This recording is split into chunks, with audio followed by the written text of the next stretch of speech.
تكفى دائما علق على باب المكتب. اي تشيك لي اخر رقم 356. اي يلا تكفى ناطرك. ها بشرني. يلا ماشي.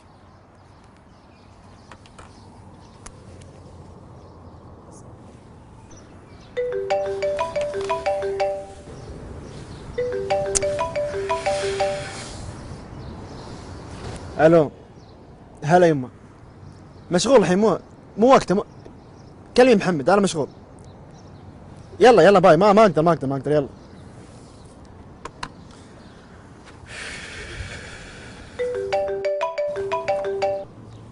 الو. هلا والله. ها بشر. بي ماينس. الله يبشرك بالخير. اوف والله اني محظوظ. ما شلون طلعت منها الماده هذه. اي يبا لك البشاره لك البشاره. اي خلاص ماشي اليوم العزيمه اليوم ان شاء الله. يلا اخيرا. صدق انك محظوظ.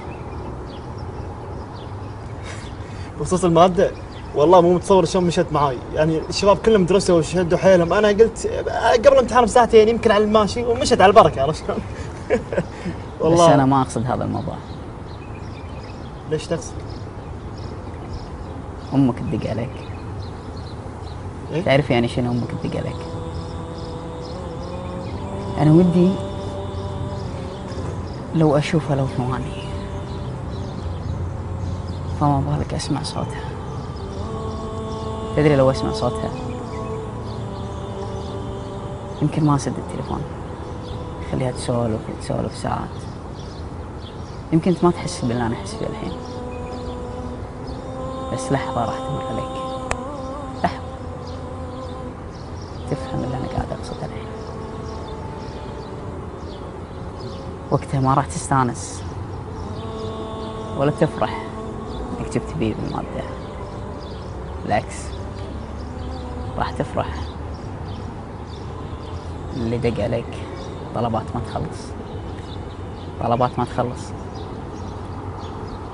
تدري لو أمي عايشة شو اسميها؟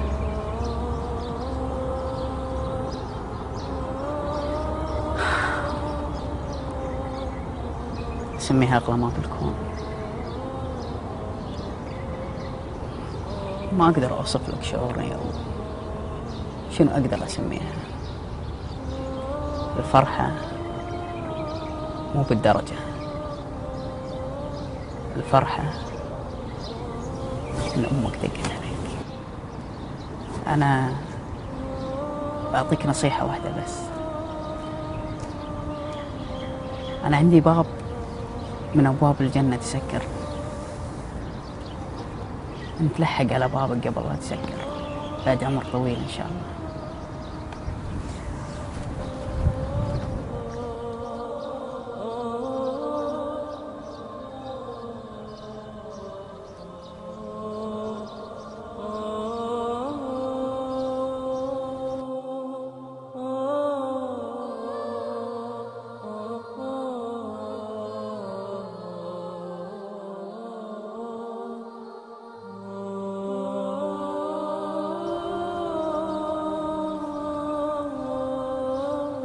الو.